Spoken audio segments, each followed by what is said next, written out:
देख रहे सी न्यूज भारत। मैं हूं आपके साथ आकांक्षा यादव। वक्त हो चुका है न्यूज बुलेटिन का और आज इस न्यूज बुलेटिन में हम बात करेंगे कि ललितपुर में क्यों लामबंद हुए लोग, टीकमगढ़ में ग्रामीण क्यों है आक्रोशित और हापुड़ में कौन से कार्यक्रम का हुआ आयोजन, ये सब जानेंगे विस्तार से। तो आइए निगाह डालते इस वक्त की खास खबरों पर।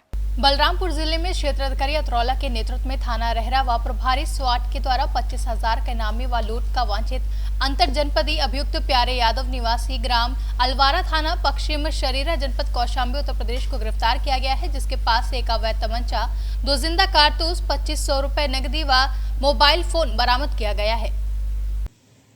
इसमें 26 नवंबर 2020 को एक चप्पल व्यवसायी के साथ 1 लाख की लूट की गई थी, जिसके अनुक्रम में पहले एक पीसी की जा चुकी, जिसमें 3 अभियुक्त गिरफ्तार किए गए थे जो अंतर्राज्यीय गैंग के थे।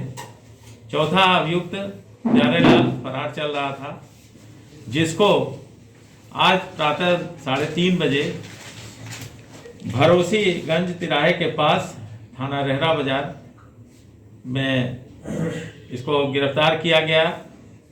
इसने फायर किया और फिर इसको पकड़ लिया गया। इस संदर्भ में मुकदमा भी पंजीकृत किया गया है और ये इसमें रहरा बाजार की पुलिस और सर्विलांस टीम ने बहुत अच्छा काम किया है। सबसे महत्वपूर्ण बात यह है कि इसके ऊपर 25,000 का इनाम था और ये जनपद से एक अच्छा कार्य किया गया है। बलरामपुर से सी न्यूज संवाददाता संतोष गुप्ता की रिपोर्ट। उत्तर प्रदेश के जनपद हापुड़ के थाना सिटी कोतवाली क्षेत्र के जैन कन्या पाठशाला में एबार केयर फाउंडेशन के तहत नारी शक्ति को लेकर अभियान के तहत एक कार्यक्रम का आयोजन किया गया, जिसमें जिले के सभी पत्रकारों को प्रशस्ति पत्र देकर सम्मानित भी किया गया। बता दें कि थाना सिटी कोतवाली के जैन कन्या पाठशाला में नारी शक्ति नारी मिशन को लेकर कार्यक्रम का आयोजन कर महिलाओं को जागरूक करते हुए बताया गया कि जहां महिलाएं पुरुषों के मुकाबले कंधे से कंधा मिलाकर चल रही हैं, तो वहीं महिलाओं के साथ हो रहे अत्याचारों को रोकने के लिए महिलाओं को प्रशासन के द्वारा डायल 112, 108, 1076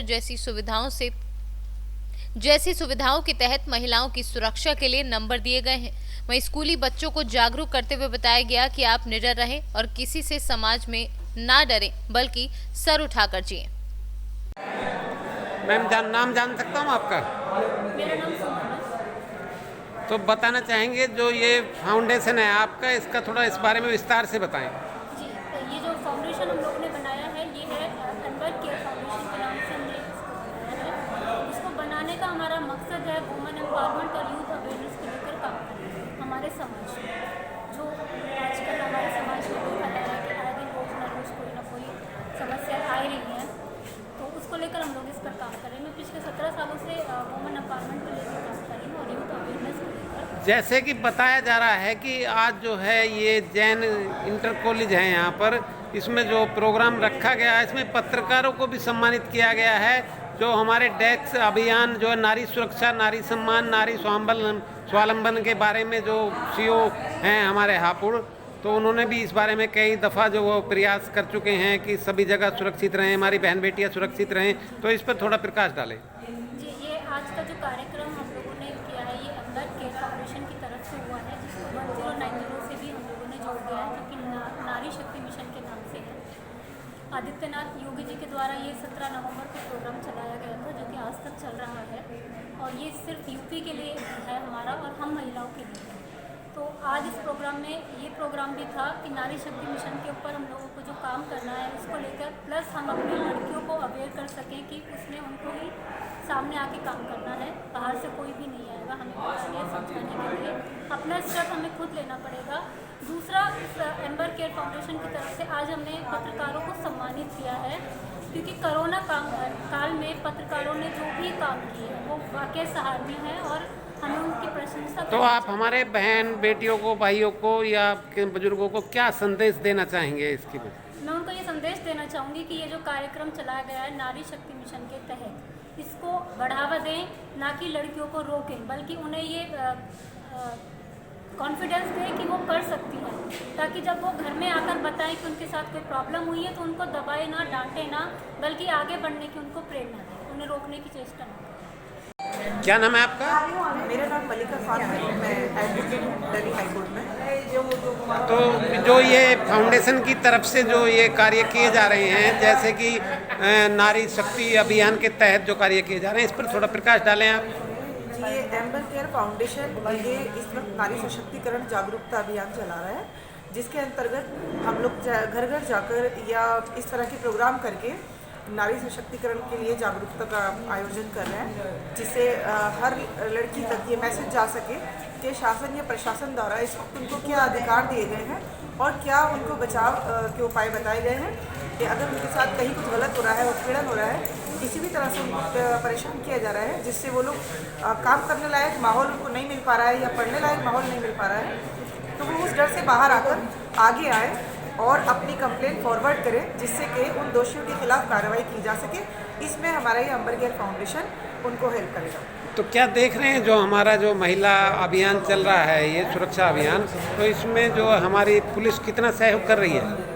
देखिए 181, 112 और 1090 के अंतर्गत जितनी भी कंप्लेंट रजिस्टर होती हैं, उसमें पुलिस में जहाँ तक मुमकिन है वहाँ तक लेडी कांस्टेबल या लेडी ऑफिसर ही उनको अटेंड करती है अच्छे से, और जब तक उनकी समस्या का निस्तारण नहीं हो जाता है उनको हेल्प करती है, उनको गाइड करती है। तो सफलतापूर्वक माना जा रहा है ये अभियान? जी हाँ, ये प्रोग्राम पूरी तरह सफल है, लेकिन उसके बावजूद मैं सबसे कहना चाहूँगी कि शासन का जो काम है वो कानून बना देना है और पुलिस का जो काम है उसका एग्जीक्यूशन कराना है। लेकिन अगर पीड़ित उनके पास जाएगा ही नहीं तो उनको कैसे पता चलेगा कि कोई किस तरह परेशान है?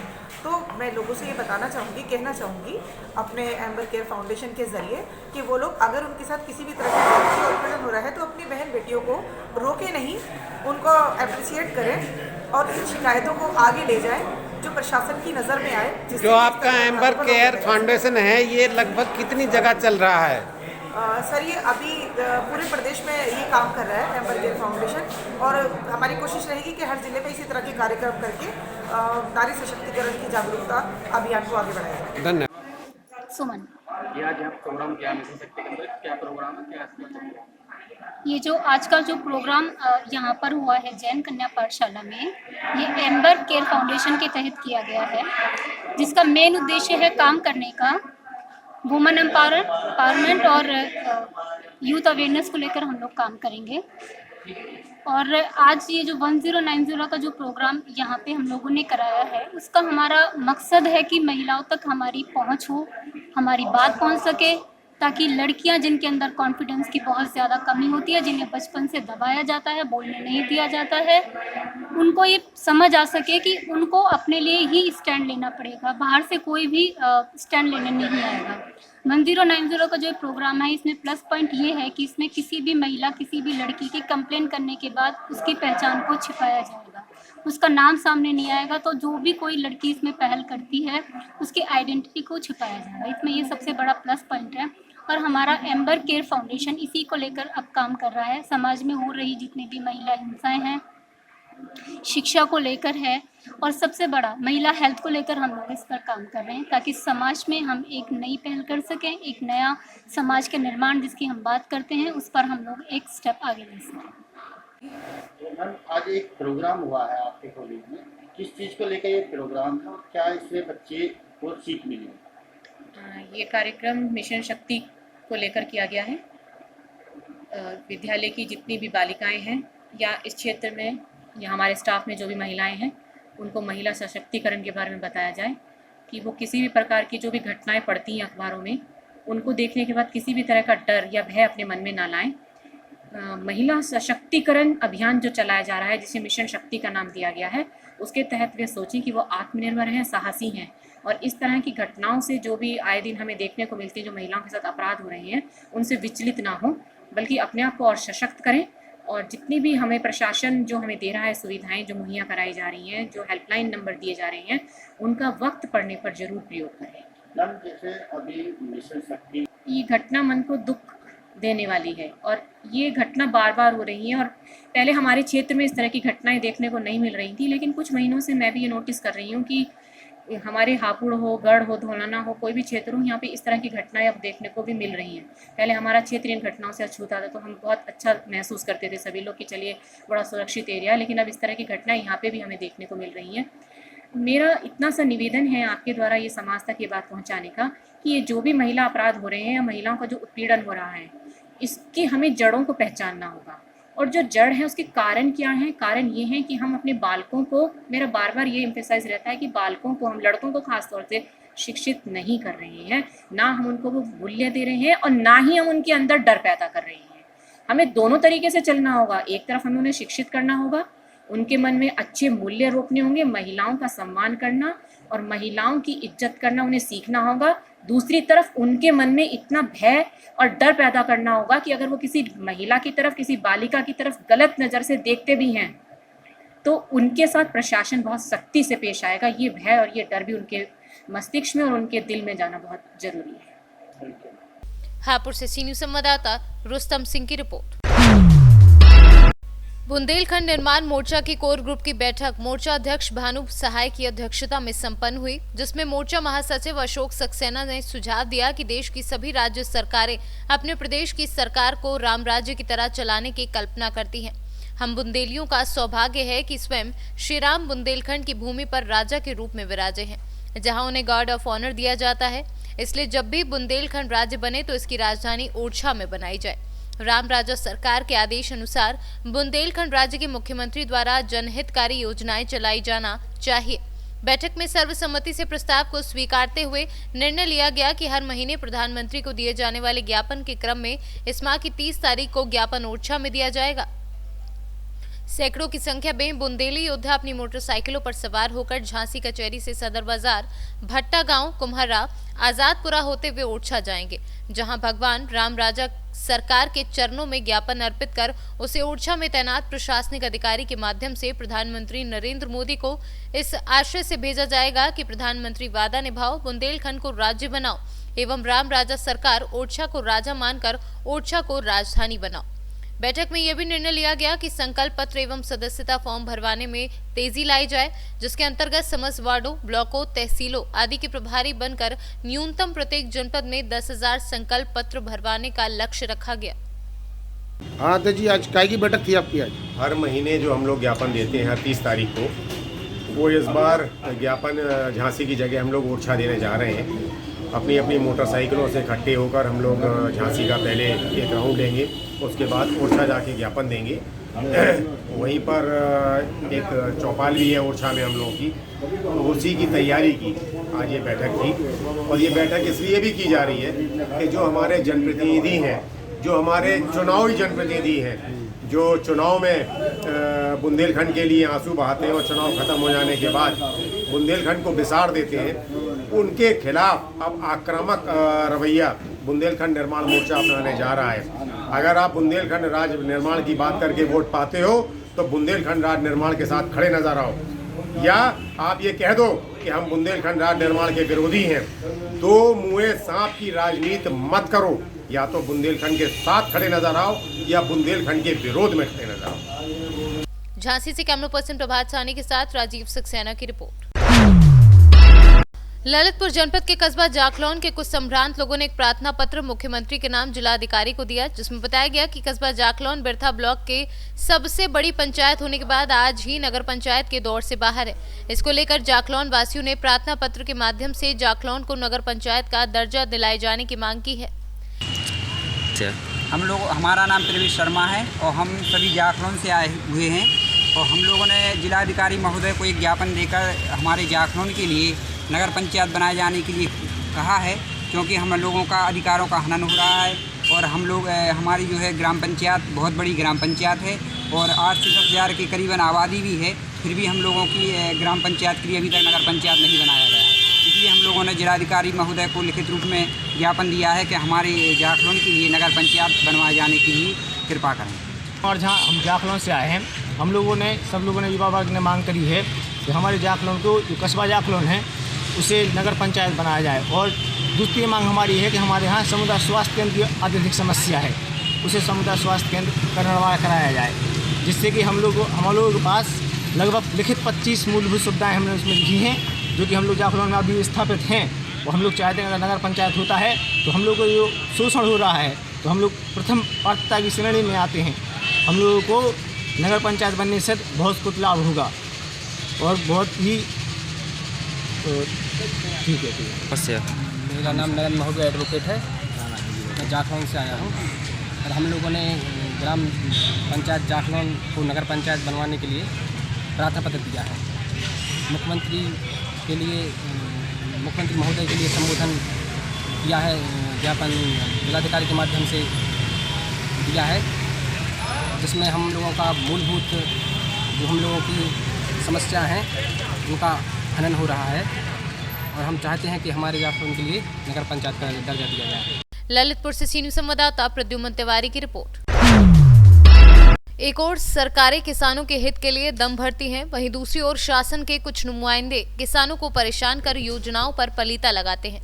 कुछ ऐसा ही मामला जिसे हम आपको अवगत कराने जा रहे हैं। बता दें कि इस समय किसानों द्वारा फसलों की सिंचाई के लिए विद्युत मोटर का इस्तेमाल किया जाता है, जिसके लिए विद्युत सप्लाई की आवश्यकता होती है। लेकिन एक ग्राम ऐसा है जहां विद्युत सप्लाई जरूरत के हिसाब से मुहैया नहीं कराई जा रही।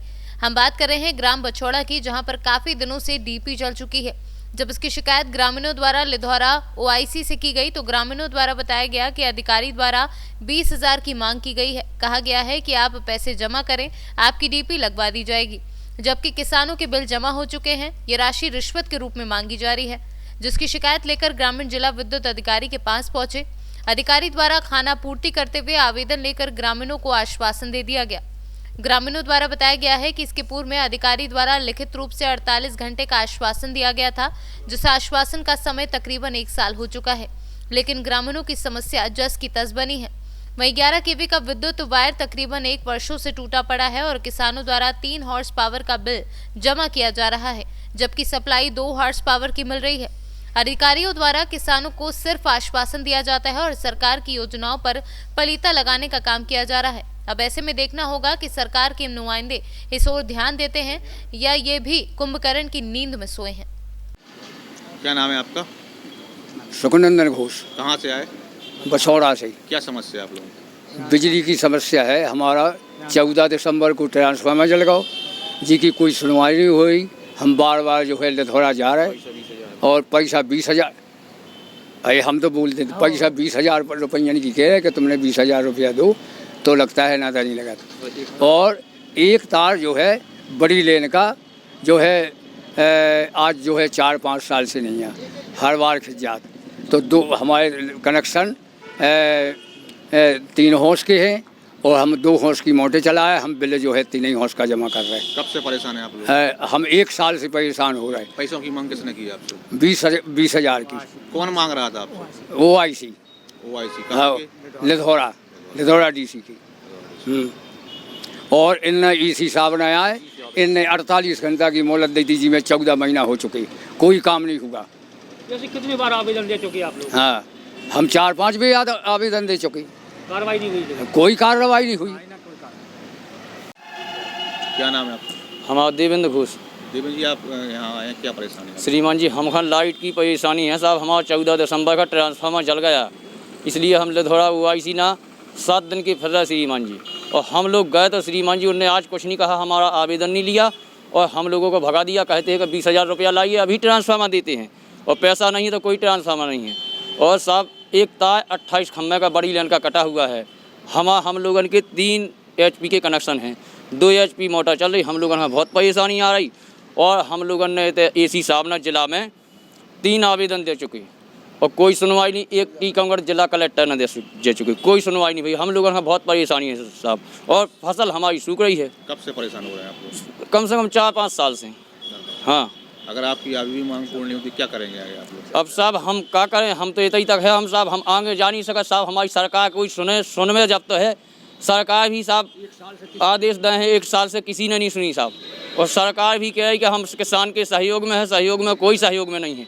जब अधिकारी नहीं सुन रहे साहब तो को है भाई साहब? हमारा बताओ आप आगे क्या करेंगे आप लोग? आगे साहब हम तो धरना करेंगे श्रीमान जी, हम तो कलेक्ट्रेट में बैठेंगे, यहाँ धरना करेंगे। वह टीकमगढ़ से सी न्यूज़ संवाददाता गिरीश कुमार खरे की रिपोर्ट।